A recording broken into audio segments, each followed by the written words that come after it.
안녕하세요. 저는 55세 여자입니다. 너무 억울한 일이 생겨 이렇게 사연을 보내게 됩니다. 몇십 년을 알고 지낸 시아주버님네 부부가 알고 보니 짐승만도 못한 인간들이었어요. 저는 남편과 같이 제조업 공장을 운영하고 있었어요.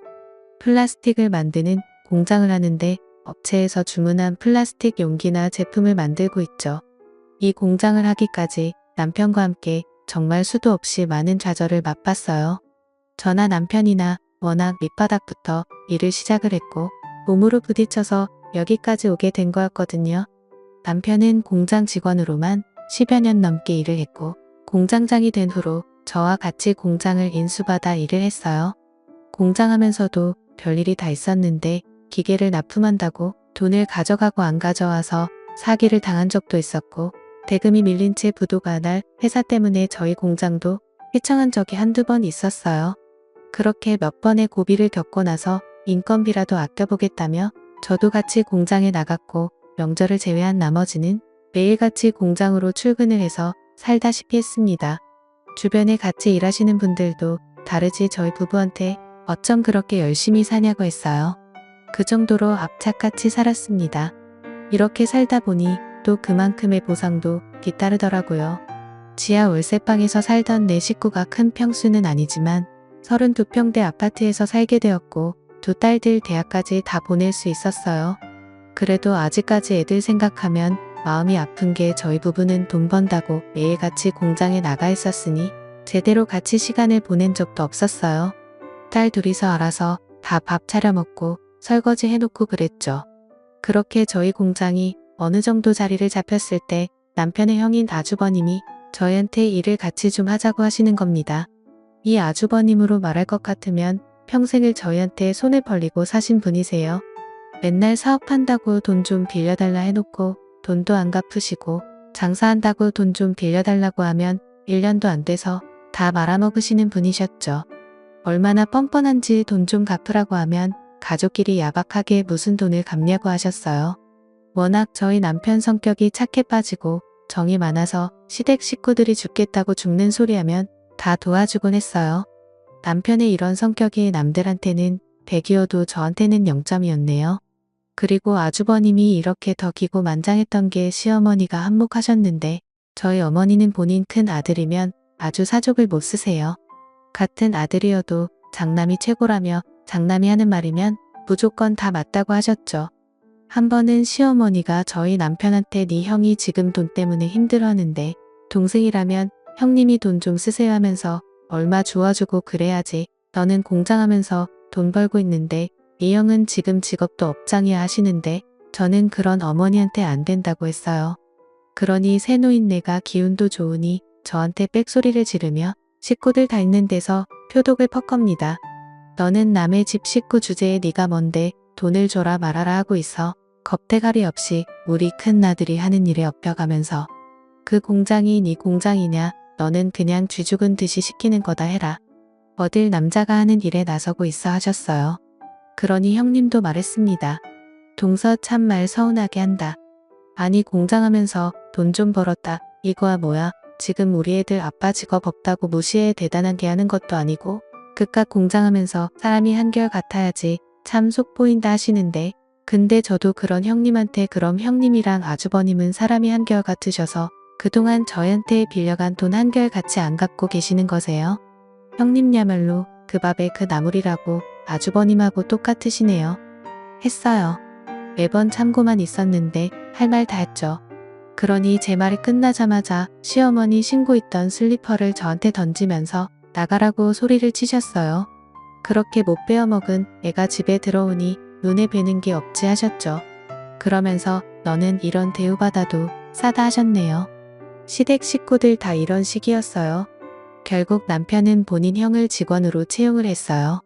근데 아주버님 3개월 정도 일하고 나오지도 않았죠. 제가 오죽하면 남편한테 당신은 어디서 주워온 자식 아니냐고 했어요. 그나마 남편이 제일 멀쩡했거든요. 그러다 제 나이 50대던 해 남편과 슬슬 노년을 계획해야 할 때 커다란 시련이 닥쳐왔습니다. 저희 남편이 하늘나라에 가게 되었어요. 급성 심근경색으로 사망을 하였는데 공장에서 혼자 있다가 그렇게 된 거였어요. 하필이면 그날 저희 둘째 딸이 대학 근처에 자취방을 알아봐야 돼서 제가 수원으로 올라기야 했거든요. 제가 공장에 없을 때 이런 일이 생긴 겁니다. 옆 공장 사장님이 저희 남편한테 같이 점심 먹자고 하러 갔다가 사무실에서 남편을 발견했고 저한테 연락이 왔어요. 저는 그 얘기를 듣자마자 바로 내려갔고 남편이 있는 병원으로 갔는데 이미 시간이 많이 지난 상태였다고 하더라고요. 그날 제가 딸한테 안 갔더라면 남편을 살렸을 텐데라는 후회가 정말 물 밀듯이 밀려오고 죄책감까지 들었어요. 그리고 남편 장례식장에서 또 한 번 시댁 식구들과 한바탕 난리가 났어요. 쓰레기 같은 단토도는 무부와 시어머니가 저희 남편 장례식장에서까지 돈 얘기를 했더라고요.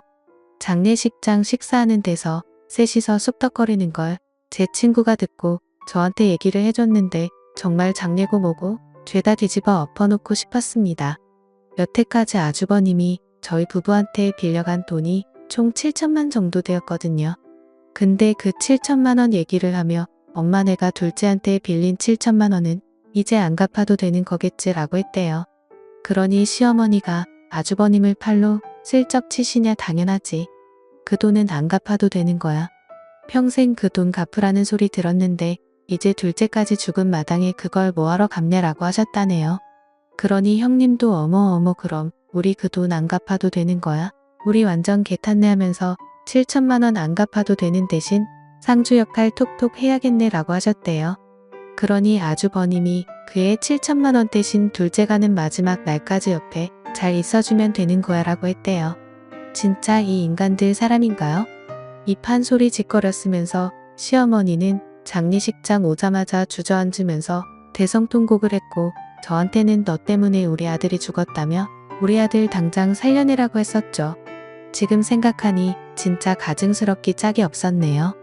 그리고 화장터에서 난리치는 시어머니한테 어머님 이제 와서 우리 아들이라고요. 언제 저희 남편 아들 취급이라도 해주셨어요? 어머님한테 저희 남편은 돈 갖다 바치는 기계 아니었냐고요. 하니 아주버님이 제 수식어 참말 이 심한 거 아니요 라고 하는데 그런 아주버님한테도 아주버님도 그렇게 말씀하시면 안 되죠. 저희한테 가져간 돈만 자그마치 7천만 원이에요. 근데 애들 아빠 장례식장에서 8천만 원 안 갚아도 된다는 그딴 소리를 하고 있으세요. 하니 형님이 꼭 오시며 하니 솔직히 맞는 말 아니야. 서방님도 돌아가셨는데 우리가 갚을 필요는 이제 없긴 하지라고 하는데 그런 인간들한테 니들은 이제 남이라며 여기 있을 자격도 안 된다고 가라고 했어요. 나중에 후환이 두렵지도 않냐고 했네요. 그러니 아주버님이 본인 식구들이랑 시어머니 데리고 가다고요. 남편이 하늘나라 가서까지 이런 대우를 받는 게 너무 안쓰러웠어요. 그렇게 남편의 장례가 끝나고 저는 공장도 못 나가고 집에만 있었어요. 저희가 발주받은 물건은 옆 공장 사장님한테 남겼고요. 그렇게 2주 정도 지났을까요? 옆 공장 사장님이 급하게 전화가 온 겁니다. 그러면서 사장님 공장 내놨어요 라고 하는데 저는 무슨 소리냐고 했어요. 그러니 지금 어떤 사람들이 와서 견적 알아보고 시세 파지고 있는데 그 말 듣자마자 공장으로 달려갔고 아니나 다를까 아주버님네 부부가 떡하니 팔짱을 끼고 공장을 이리저리 돌아다니는 겁니다. 앞서 말했듯이 아주버님을 직원으로 채용했을 때 그때 아주버님이 저의 공장 키를 가지고 있었거든요. 그게 화근이었죠.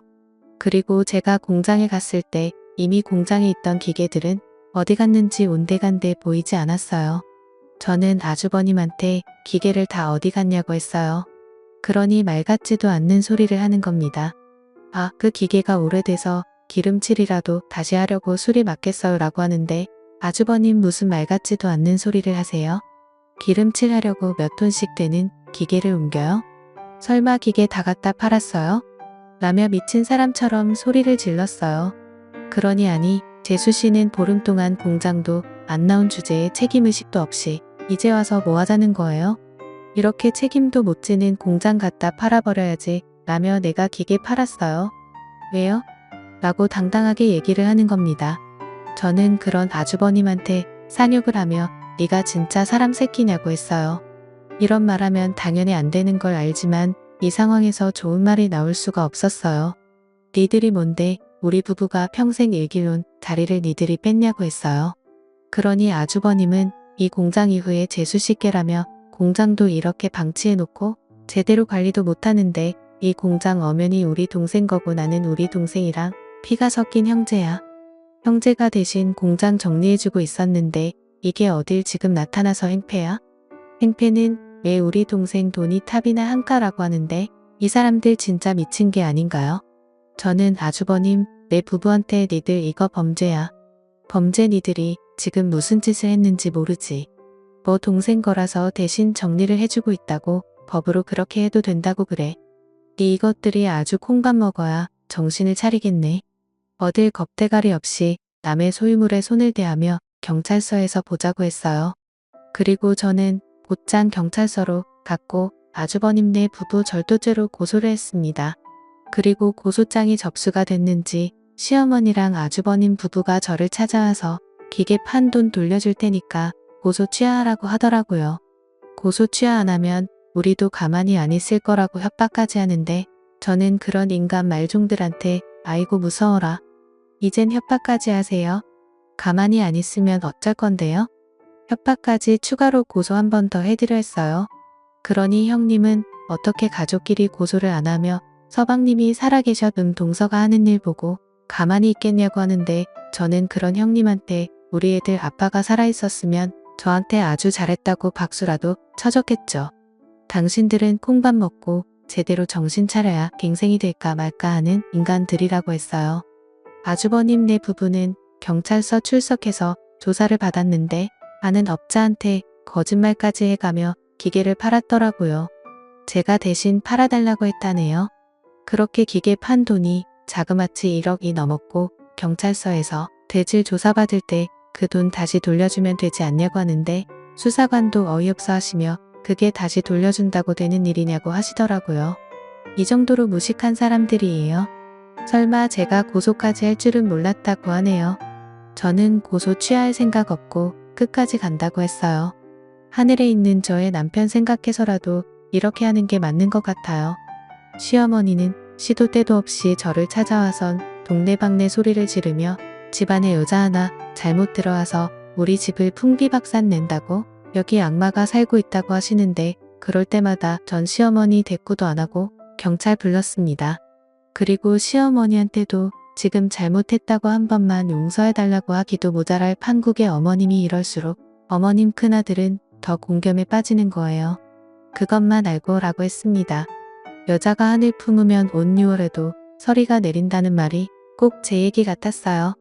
아주버님네 부부는 변호사까지 선임해서 1심 재판받았는데 촉법으로 징역 6월 선고받았어요. 아주버님네 변호사는 계속 저한테 합의 요구하지만 저는 항소까지 할 예정입니다. 작년에 남편 보내고 아주버님네 부부 고소까지 정말 많이 일들이 있었는데요. 죄를 저질렀으며 그에 맞는 마땅한 벌을 받아야 된다고 생각을 하고 끝까지 가려고 합니다. 제가 너무하셨다고 하는 분들도 계시겠지만 저처럼 억울한 일을 당하게 되면 이렇게 독하게 되더라고요. 이렇게 글을 쓰게 된 이유도 저처럼 억울한 일들 당하지 않으셨으면 하는 마음으로 사연을 남깁니다. 제 푸념 같은 긴 사연 들어주고 읽어주셔서 감사하고요. 다들 건강 유의하시길 바랍니다. 감사합니다.